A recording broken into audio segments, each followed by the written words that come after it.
सबसे पहले इस पॉइंट को समझते हैं, जो पॉइंट अभी आपने बोला कि हमसे कोई पावरफुल पोजीशन में है, हो सकता है फादर हो, घर उन्हीं के नाम पे है, अब रहना उन्हीं के घर में है, अब क्या करें? और वो हो सकता है अपनी पावर को मिसयूज कर रहे हैं, हमें कुछ भी बोल रहे हैं, फिजिकली हमारा टॉर्चर नहीं कर रहे बट मेंटली हमारा टॉर्चर कर रहे हैं सुबह से रात तक। अब क्या करें?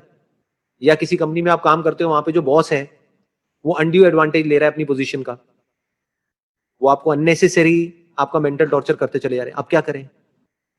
तो एक एंगल तो ये है इसको देखने का, इस सिचुएशन को, कि हमें फर्क नहीं पड़ना चाहिए, बट फर्क पड़ता है ना।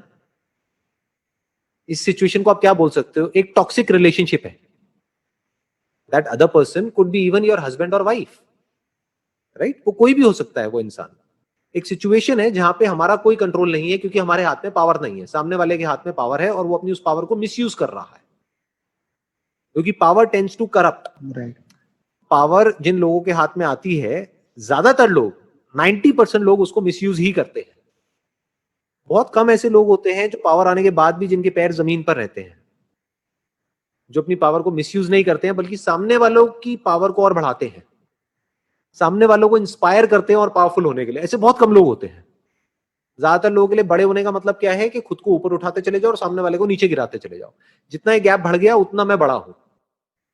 अगर सामने वाला मेरे से ज्यादा पावरफुल हो गया तो मैं तो वीक हो गया ना।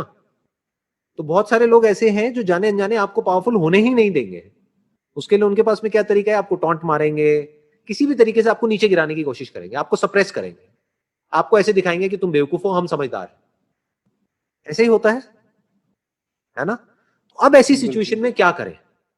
That is the question.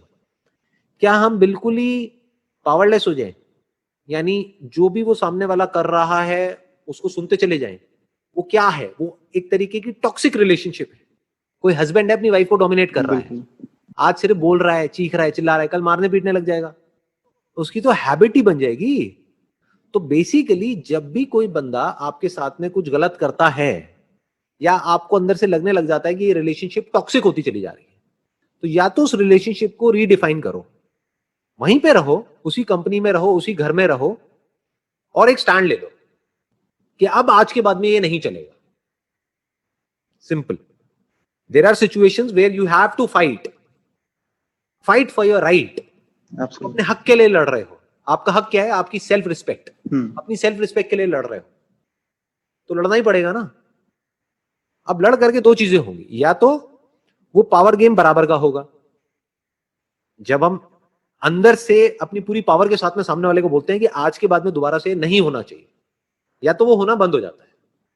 For example, कोई इंप्लॉई है, वो अपने बॉस को जाकर के उसने बोल दिया कि सर बस अब बहुत हो गया, अब आज के बाद में अभी ये जो आपकी जो वे ऑफ टॉकिंग है, इसको अगर अब आपने चेंज नहीं किया तो मैं भी चुप नहीं रहूंगा अभी, उसके बाद में जो आपको करना हो कर लेना। तो या तो वो बंदा सोचेगा, अगर आप उस कंपनी के लिए काम के होगे तो सोचेगा कि यार मैं अपने वे ऑफ टॉकिंग को ही चेंज कर लेता हूं, क्योंकि इसके जाने में मेरा नुकसान है, इसके रहने में मेरा फायदा है, चलो कोई बात नहीं। बट अगर उसको ये लगता है कि आप चले भी जाओ तो कोई फर्क नहीं पड़ता, तो फिर तो ऐसी कंपनी में आपको वैसे भी नहीं होना चाहिए। आप समझ गए? बिल्कुल। जिस कंपनी के लिए आपकी कोई इंपॉर्टेंस ही नहीं है, वहां पर आप रहोगे तब तो वहां पर सुबह से रात तक आपका टॉर्चर ही होना है, और क्या होना है। तो उस कंपनी से निकलो, किसी ऐसी कंपनी में जाओ जहां पर आपकी इंपॉर्टेंस हो। अगर कोई ऐसी रिलेशनशिप है जहां पे आपकी कोई इंपॉर्टेंस नहीं है, आपकी कोई रिस्पेक्ट नहीं है, तो उस रिलेशनशिप से निकलो, या तो वहां पे अपनी रिस्पेक्ट को अर्न करो। वो अर्न करने के लिए लड़ना पड़ेगा तो लड़ो, उससे भी सोल्यूशन नहीं निकल रहा तो छोड़ दो ना उसको। क्यों आग के पास में बैठे रहना है और जलते रहना है और रोते रहना है? ये थोड़ी है लाइफ। टॉक्सिक रिलेशनशिप का मतलब ऐसा है, जहर को पीना। तो रोज रोज जहर को क्यों पीना? एक ही बार पियो ना। मतलब समझ गए? वो रिलेशनशिप आपको कुछ दे भी रही है, आपसे कुछ ले भी रही है, हर रिलेशनशिप ऐसी ही होती है। तो जब तक ये इक्वेशन 50-50 है तो बहुत ही बढ़िया है। जितना आपको उस रिलेशनशिप से मिल रहा है उतना ही आप दे रहे हो, बहुत बढ़िया है, बहुत अच्छी रिलेशनशिप है। बट कोई ऐसी रिलेशनशिप है जो आपसे ले तो रही है 90%, आपको दे रही है सिर्फ 10%। तो या तो सामने वाले बंदे को बोलो, जैसे बिजनेस में होता है पार्टनरशिप में, कि भाई या तो तू भी उतना ही काम कर जितना मैं कर रहा हूं, अगर 50% ले रहा है तो, या फिर तेरे को आज के बाद में 10% मिलेगा, 90% मेरे को मिलेगा। नहीं करना तो भाड़ में गई है पार्टनरशिप। तो वहां पे स्टैंड लेना होता है।